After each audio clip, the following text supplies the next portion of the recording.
But you know what? I don't recognize this. That looked like an old tree they cut down. But I think this right here was where the people that owned the trading post, they had a real fancy log home here.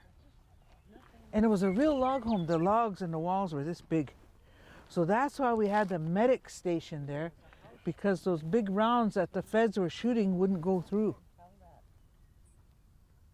Well, one did, between the roof and went through the little, there was a little, what do you call it, utility room where they had their washer and dryer and all that. That's where my room was, him and I. And we had a bunk bed in there. They built us a bunk bed, somebody. He slept on the top bunk. And for some reason that night, he wasn't there. I think it was what he was doing, but laying on the floor or something. And that round went through between the logs and the roof. It came through and it went right over that bunk bed. If he was laying there, he'd have. Because that round, it came, you know, we saw it. It came out of the wall. So that's how, you know, but there was firefights almost every night, so, you know. But anyway, that's where that was. And then right behind us here was where the trading post was. Big long trading post. And then over there where the chimney is, that was the little museum they had. And we turned it into a communications center. So that's where the, when the feds gave everybody radios, so that they would know, you know, have communication. But up until then, Philip and Tom Allen, they were boys, little boys, before they had radio, you know, for the bunkers and stuff. They were the runners. They would carry messages. I didn't know that. I didn't know that till way later when he came in the house and he had a little, looked like a little fake pea shooter or something in his belt. You know, he came in and he wanted Andrea stashed some peanut butter for him so he could eat peanut butter. No bread, but you know, peanut butter. Anyway, he was hungry, so he came. And I looked like that and I said, "What is that?" And he said, "Well, security guys gave it to me because we do messages. We carry messages." Well, you know, what was I going to say? Don't do that? You know, they're already doing it. But anyway, so those are kind of, you know, what a daily life, like, you know, what went on. But just eating peanut butter. I don't know if I can do it. But I wanted to show when there was a firefight, we'd get all our packs as the medics. And there was Lorelei Decora. She was one. Mary Decora, her sister, she was the other one. Andrea Rabadou, she was one, and then myself. But Andrea, she covered the medic station. When we'd go out, she'd stay in case they brought someone in. So she took care of the building. And then we all had so many bunkers we had to cover. And mine was the Pine Ridge bunker, and the other, oh, I forgot what it was called. Anyway, it was the road going towards Manderson. And then there was another one up here, I think. Is it the one over there, was it called Last Stand or something like that? Last Stand. I think that was up on the hill. I think Mary or Lorelei covered that one. And then there was a bunker down. Anyway, they divided up the bunkers. So the main one that I always covered was the Pine Ridge bunker, because that was the furthest one out going that way. And there was the feds had a station up on that hill there. They had big guns up there. So when the firefight would start, we'd grab our packs and we'd head out. And we'd come across here, and then we'd go in between the trading post and the library, and we'd go down that ravine, and then we'd crawl along there, and we'd go under the bridge, through the bridge, that little bridge that crosses the road. And then there was some hills there, and that, so we kind of dug in like that, and that's where I would stay in case someone got hit. I had all my gear. But that just kind of became routine, you know, Because in the beginning there wasn't that many firefights, but as time went on, it was every night. So it just got worse. So, but anyway, and the main trading post, they cleared that all out, and it was like that's where we had the meetings, all the meetings. And in that Wounded Knee, Voices from Wounded Knee, we were all standing. There was I think there was a fence here. We were standing by the medic station, and we were watching. And everybody came, and they all crowded around the trading post, got on the roof. Philip's on the roof. Oh, You and yeah, I Tom remember that picture. took that picture. We were standing over here watching. Oh. Hey, hey, you know. So that was cool. So it was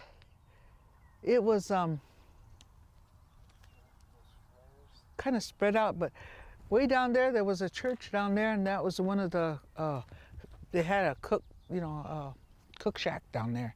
So that's where, and then there was one here at the medic station, and I think there was one at the church, and then there was one further out. So whenever the pack trains came in with food, they'd bring it here first.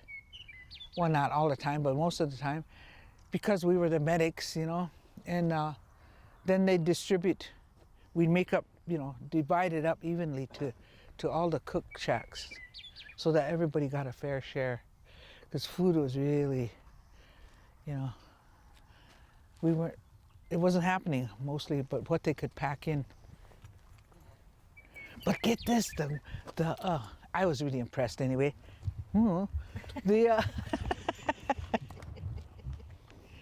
Anyway,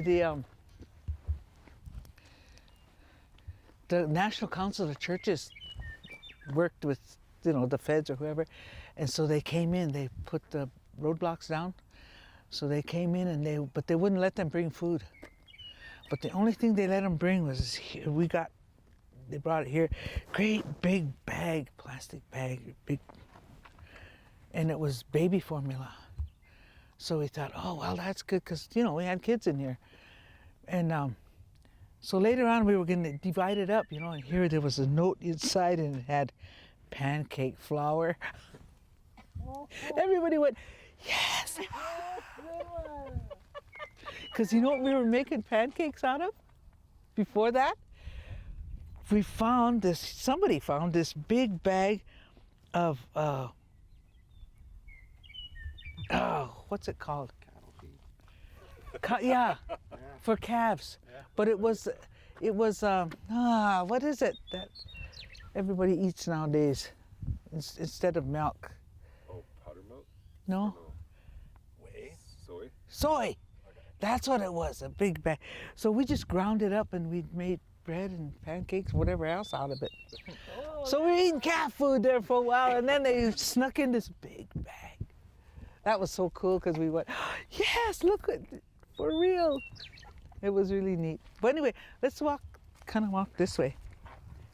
Isn't on that hill, that area, isn't that where Bud's guy, is that his name, Bud? Who? Or no? Bud Sky? Yeah, Remember they had that herd? yeah. They took care of the cows, and then until we ate them all up. That's where I got a calf, remember? You know, while I'm still got energy, you guys, I just want to, for myself, I want to see over there where we walked, where we would go as, come on, son, come with me. It's probably all different now. But I wonder if we can walk over there. You know what? I had walking sticks and I didn't bring them. Gee, I always forget to be decrepit.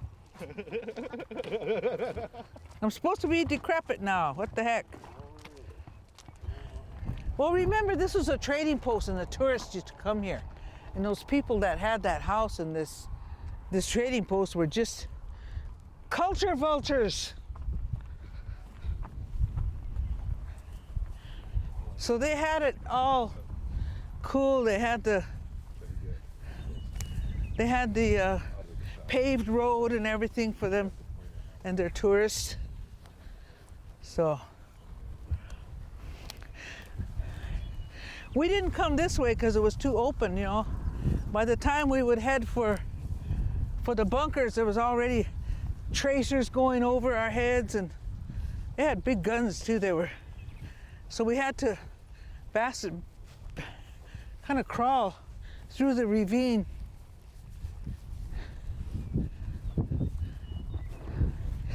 See where that chimney is? That's where we'd go behind there, and then we go down the ravine. Then we come along through here.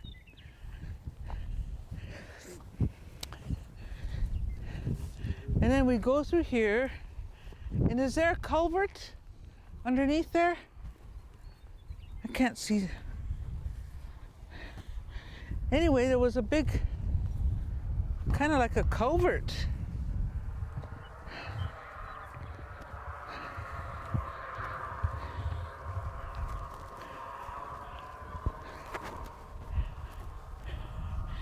Yeah. Where the heck is it? Looks like a lot of this place is dug up, too. Yeah. Hey, can you guys turn around for a second? Look right here. This one. That one. Over there where the road goes, that we'd come through here. Gee, all these bushes weren't here, but we'd come through here and we'd go through that culvert to the other side. And that's where the bunker was for the, well, we called it the Pine Ridge bunker. But right, you can see right that hill right there. That's where the feds were. And that's where most of the fire was coming from, like the tracers and all that. So they had their bunker there, so just in case they tried to move in, you know, the feds try to move in. We called them feds. I mean, just anybody with a uniform and a gun was a fed, you know. So they were kind of like the outpost that would hold them off if they tried to come in. So that's why I was always out there, because I was a medic to cover that, you know, that area. So Where was that area where, remember Lorelei got pinned down? oh, that was out in the open, going towards the, you know, across the road, when you're gonna go up the hill to where the church was. There's They the were church calling right for a there. medic, and she went out there and she got pinned down. So she was just laying there, and then pretty soon she fell asleep. Yeah, So they thought everybody she was, got hit. yeah. So that's, okay, ceasefire, ceasefire. Boy, it all went out, ceasefire, ceasefire. So then they went out with the stretcher, and they woke her up. So anyway, but I just wanted to see that. I thought, Yeah, gee, that culvert down there. yeah, we all had to crawl through that to get to the other side. Yeah, that was Pine Ridge bunker was right on the roadblock, right on this main road. Where it Yeah. goes up. That was pretty scary stuff. But I didn't think about it till later that they were shooting at us every night. Got to be kind of, what do you call it? You get used to it, huh? When we went out like that, son, what did you do? I was with them other guys. We were always messing around, we were doing little kid stuff. I know, but I mean at night when there was firefights. That's when I'd go out to my bunker. Oh my gosh. Go sit in there and watch. Half the time I didn't, well, I trusted you knew what you were doing. Look at these, I wonder where these came from, big I chunks of, think they dug all this up because that used to be like a cellar right there. yeah. I think they dug it up because, you know, there was guns and stuff all around. Oh.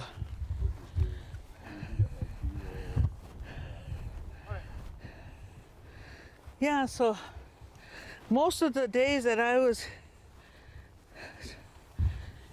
here, we spent down here in this area, you know, but there was action all over, and the main focal point was the church when it was there. And Yeah, so. But we didn't, cruise around and go all over. I mean, we were medics. We had to be ready all the time, and plus anybody that would come usually ended up coming here. You like when the Yeah. when the roadblocks were open, all the big celebrities that came. But most of the photo ops for them, I think, were up by the church. Because down here, we were all business. Had to take care of security down here, plus the medic.